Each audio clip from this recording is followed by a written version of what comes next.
Kongregasi Suster Santo Yosef dengan singkatan KSSY berawal dari kota Amersfoort, Belanda tahun 1840 yang dirintis oleh Elisabeth Pritz dan Maria Gresshoff. Pada saat itu, kota ini termasuk daerah miskin.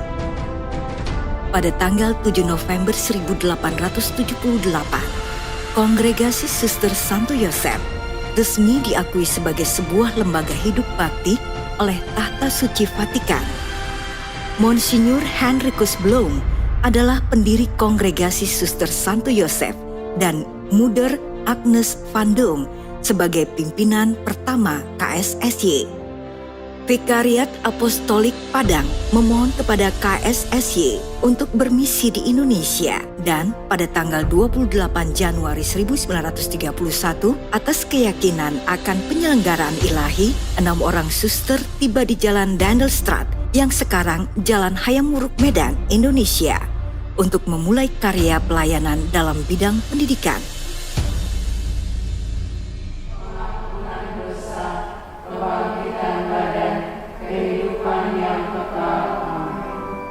KSSY melaksanakan karya berdasarkan spiritualitas Imago Dei, yaitu bahwa manusia adalah gambar dan rupa Allah yang diciptakan menurut citra Allah, yang dikenakan kekuatan yang serupa dengan Allah, yang bernilai sama dan dipanggil untuk mengembangkan ciptaan itu sesuai dengan kemungkinan-kemungkinan yang ada dalam dirinya. Maka atas spiritualitas tersebut, KSSY memiliki cita-cita, yaitu terwujudnya penghargaan yang dalam terhadap setiap manusia secara terus-menerus dalam keadaan apapun sebagai citra Allah. Untuk menjadi suster KSSY, seorang calon akan melalui beberapa tahapan, yaitu aspiran, postulan, dan novis.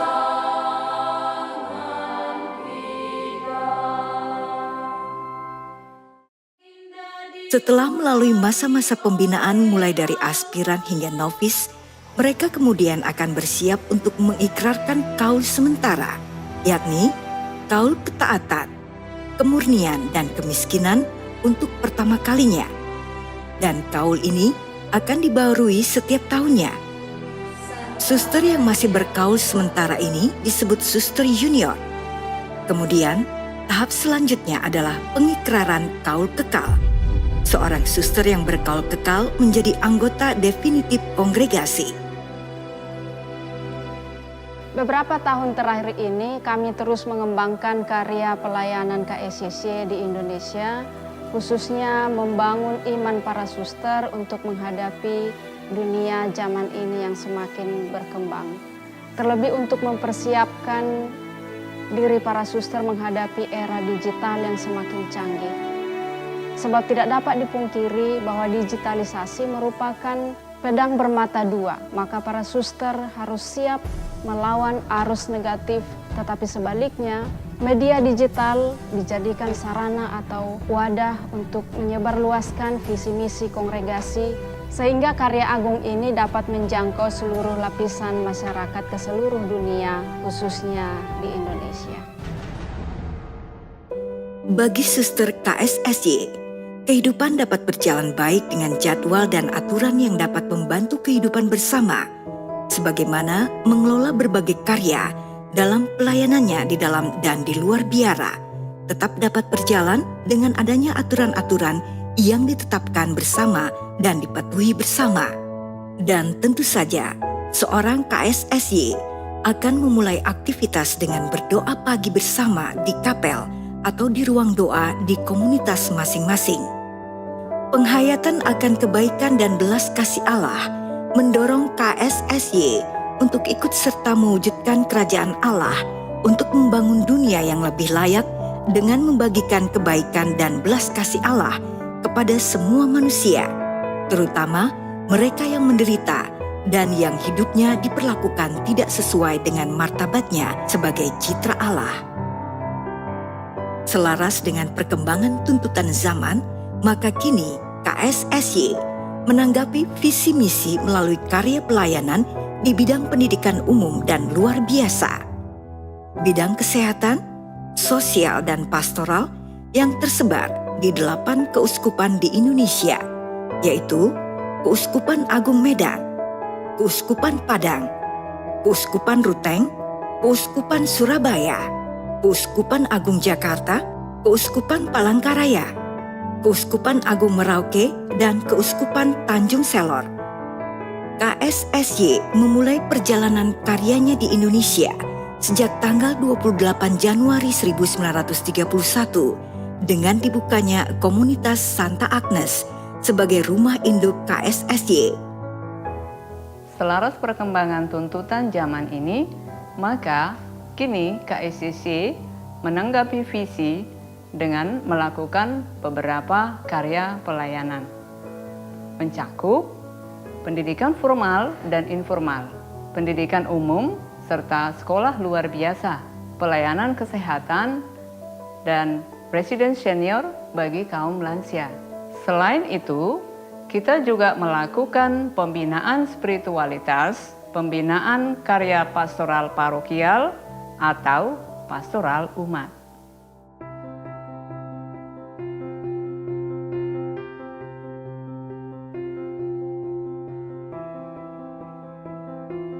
Komunitas Santa Agnes Medan, rumah induk KSSY, dan Komunitas Santa Agatha di Jalan Hayamuruk Medan berkarya dalam pelayanan pendidikan TK Fajar, SD Santo Antonius 1 dan 2, SMP Putri Cahaya, SMA Cahaya, Asrama Putri Santa Teresia, serta karya pastoral umat.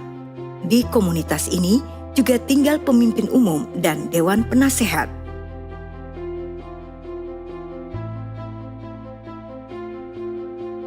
Komunitas Novisiat Santa Teresia Medan di Jalan Karya Wisata Medan merupakan tempat pembinaan novis KSSY.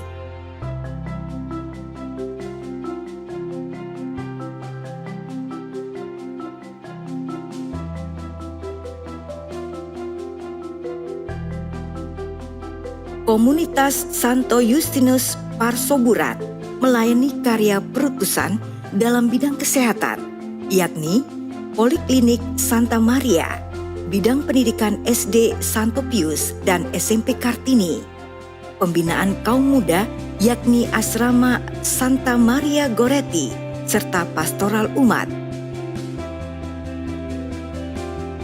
Komunitas Odulfa, Seminari Menengah Pematang Siantar, berkarya melayani keperluan rumah tangga seminari menengah.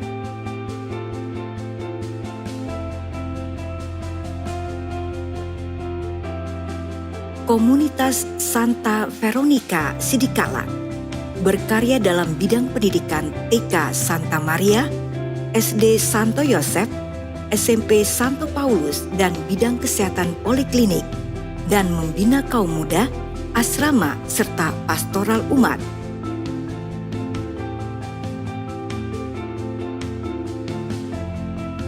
Komunitas Santa Perawan Maria Medan berkarya dalam bidang pendidikan anak luar biasa SLBB, yakni anak-anak tunarungu mulai dari TK, SD, dan SMP. Selain itu, ada juga unit pelatihan perlilinan, pertukangan, dan konveksi. Sebagai umat, para suster juga terlibat melayani umat. Kesan saya berhasil karena saya diajari berbicara seperti orang teori. Saya bangga menjadi anak titik suster KSSY.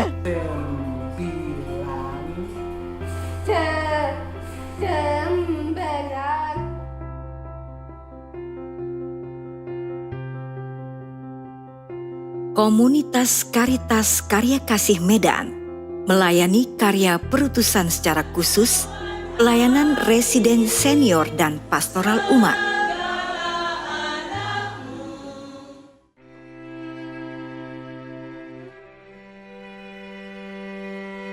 Komunitas Melkiada Blom Medan berkarya di bidang pendidikan umum, yakni TK Santo Ignatius, SD Santo Ignatius, SMP Santo Ignatius, dan SMA Santo Ignatius, dan pendidikan luar biasa SLBA atau tunanetra TK LBA, SD LBA, dan SMP LBA. Melayani kaum muda melalui asrama Santa Angela de Merici dan panti asuhan. Selain itu, suster juga melakukan pelayanan kerasulan umat. Komunitas Beato Dionysius Pematang Siantar menangani pusat pembinaan umat Keuskupan Agung Medan dan juga di Komisi Kerasulan Kitab Suci Keuskupan Agung Medan.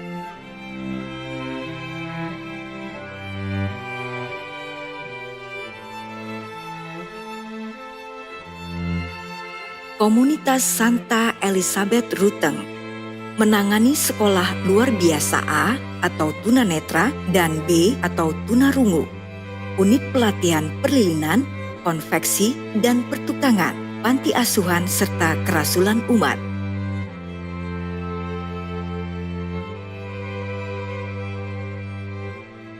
Komunitas Pusat Pembinaan Spiritualitas Cinta Alam di Jalan Brastagi, kilometer 27, Desa Bintang Meriah, berkarya untuk melayani umat dalam pembinaan rohani melalui rekoleksi, retret, dan lain-lain. Komunitas Santo Petrus Jalan Parongil Sidikalang berkarya dalam pengelolaan SMA Santo Petrus. Selain itu, juga terlibat dalam pembinaan kaum muda, yakni mengelola asrama putri Santa Teresia dari Kalkuta dan kerasulan umat. Komunitas Santo Paulus Dumai berkarya sebagai tenaga pastoral umat dan juga mengajar agama di sekolah SD dan SMA yang berada dalam naungan Yayasan Keuskupan Padang.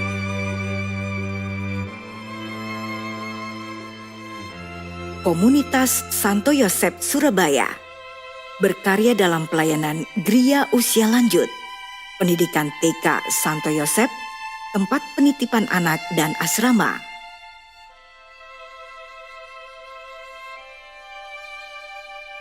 Komunitas Santa Ana Medan merupakan tempat pendidikan calon suster yang disebut postulan. Selain itu, para suster juga melayani di pusat perawatan adiksi narkoba yang disebut dengan nama Rumah Kita. Komunitas Santo Yakobus Rasul Palangkaraya berkarya di bidang pendidikan, yakni dengan mengelola tempat penitipan anak dan pendidikan anak usia dini Santo Yosef, serta karya pastoral lainnya. Komunitas Geraha Bunda Maria Anai Velangkani Medan berkarya melayani kepentingan peziarah Geraha Anai Velangkani. Komunitas Santo Laurentius Kuala Kurun, Kalimantan Tengah mengelola pendidikan di SMA Santo Arnoldus Johnson dan kerasulan umat. Komunitas Hana Medan merupakan tempat tinggal bagi para suster senior usia lanjut. Dalam menikmati masa purna karya di tempat ini, para suster senior usia lanjut memiliki waktu yang sangat berarti dengan berdoa lebih mendalam dan tetap berkarya. Komunitas Santo Yosef Jakarta melayani anak-anak tunarungu di asrama yang bersekolah di SLB B Pangudi Luhur serta kerasulan umat.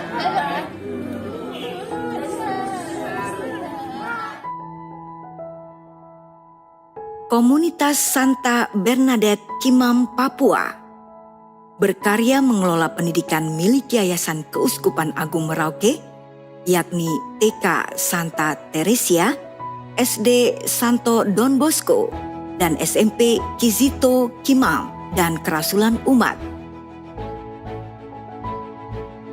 Komunitas Santo Yosep Tanjung Selor, Kalimantan Utara, berkarya di bidang pendidikan SLB dan asrama SLB.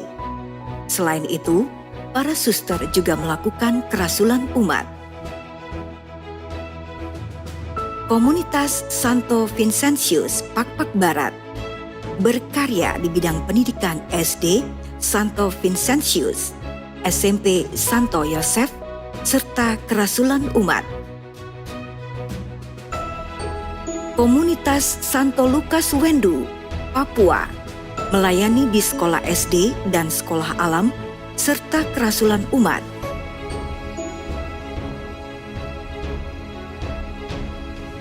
Komunitas Santo Yosep Besitang, Pangkalan Berandang, mengelola sekolah TK dan SD Santo Yosef, selain karya pastoral umat.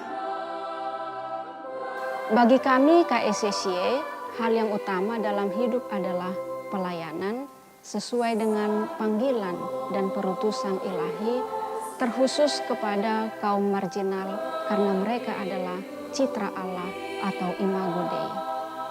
Selain itu, kami juga para suster melakukan pembinaan secara terus-menerus dan saling menguatkan serta mendukung satu sama lain sehingga spiritualitas kongregasi itu tetap berkembang dalam diri semua para suster.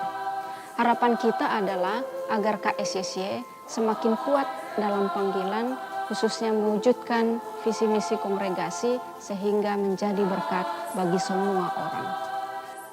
KSSY terus dan berkesinambungan membentuk sumber daya manusia melalui panggilan ilahi, diutus untuk menjadi perpanjangan tangan Tuhan kepada mereka yang membutuhkan belas kasih.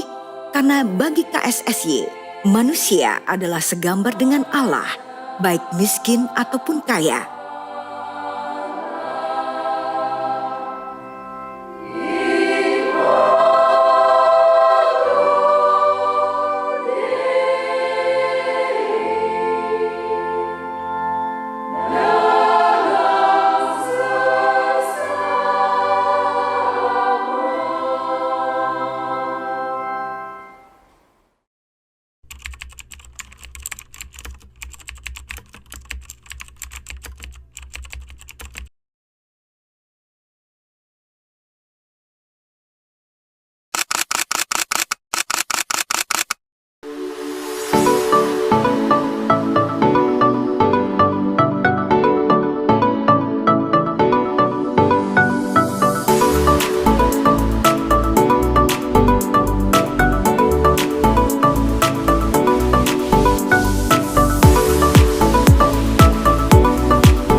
kami mau panen ekoenzim. Ini adalah hasil ekoenzim yang pertama, hasil fermentasi yang pertama. Hasil fermentasi pertama ini kami menggunakan bahan-bahannya kulit jeruk, kulit semangka, kulit apel, dan juga kulit buah pir. Untuk sebagai pelengkapnya juga kami menggunakan air dan gula merah. Setelah selesai bahan semua tercampur, maka waktu yang kami tunggu untuk bisa panen ini adalah 3 bulan.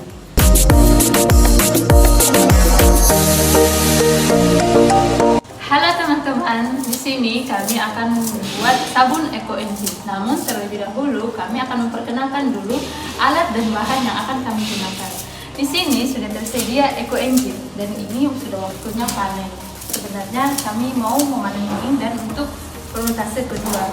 Namun yang kami gunakan itu sebenarnya adalah ekoenzim yang sudah difermentasi kedua dan hasilnya sudah seperti ini.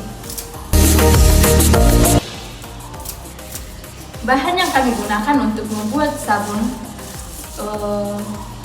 saat ini kami mau membuat sunlight dan juga deterjen. Bahan yang digunakan hampir sama. Yang pertama itu ada mesh. Mesh ini fungsinya sebagai pembersih, dan yang kedua tentunya ekoenzim. Kami juga menggunakan bahannya seperti gliserin. Gliserin itu berfungsi untuk sebagai pelembut, supaya ketika kita menggunakannya tidak terlalu kasar di tangan. Dan yang ketiga, yang keempat itu pembooster. Pembooster ini adalah sebagai pembusa. Dan kami juga menyiapkan pewarna, pewangi. Ini pewangi untuk pakaian atau deterjen, dan ini pewangi untuk sunlight. Kami menggunakan pewangi untuk sunlight itu adalah pewangi lemon, dan ini pewangi yang kami gunakan untuk deterjen.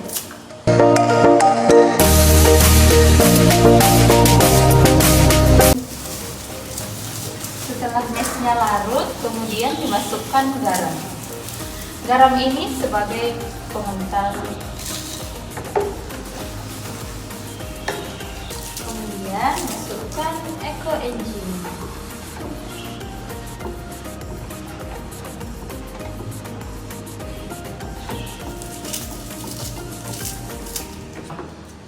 Lalu ini masukkan gliserin.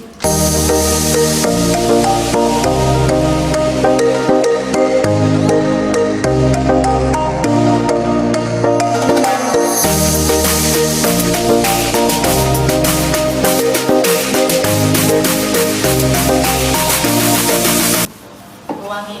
Ini pewangi untuk deterjen.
Kita mau membuat gelang. Ini bahannya tali, salib, terus ada kertas, isinya doa, kemudian ada plastik, ada lilin. Tara. Nah, pertama-tama kita potong kayak gini. Kemudian kita jalin menjadi sebuah gelang. Tara. Iya.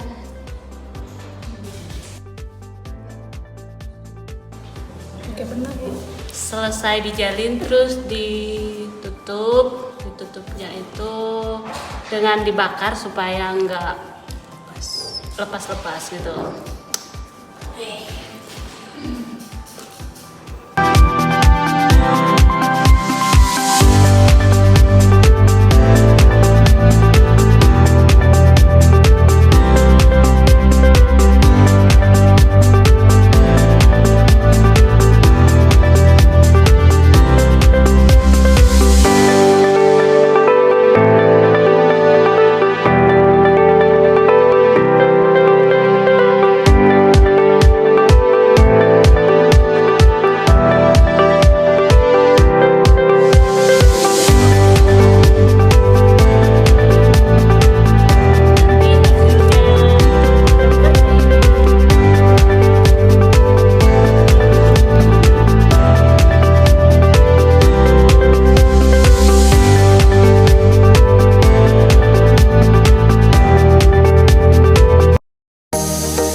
Halo teman-teman, di sini kami mau panen ekoenzim.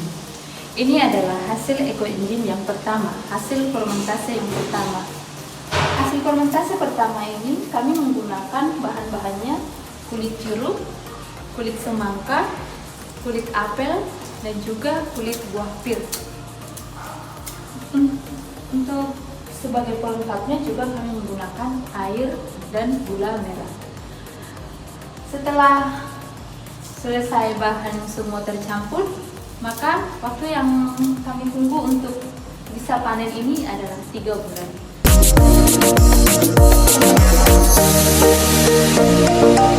Halo teman-teman, di sini kami akan membuat sabun ekoenzim. Namun terlebih dahulu kami akan memperkenalkan dulu alat dan bahan yang akan kami gunakan.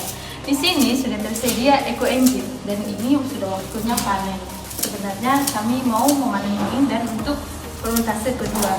Namun yang kami gunakan itu sebenarnya adalah ekoenzim yang sudah difermentasi kedua dan hasilnya sudah seperti ini. Bahan yang kami gunakan untuk membuat sabun, saat ini kami mau membuat sunlight dan juga deterjen. Bahan yang digunakan hampir sama. Yang pertama itu ada mesh. Mesh ini fungsinya sebagai pembersih, dan yang kedua tentunya ekoenzim. Kami juga menggunakan bahannya seperti gliserin. Gliserin itu berfungsi untuk sebagai pelembut supaya ketika kita menggunakannya tidak terlalu kasar di tangan. Dan yang ketiga, yang keempat itu pembooster. Pembooster ini adalah sebagai pembusa. Dan kami juga menyiapkan pewarna, pewangi. Ini pewangi untuk pakaian atau deterjen, dan ini pewangi untuk sunlight.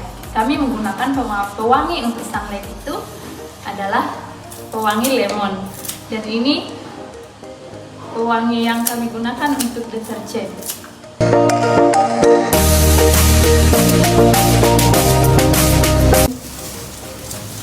Setelah meshnya larut, kemudian dimasukkan garam. Garam ini sebagai pengental. Kemudian masukkan ekoenzim.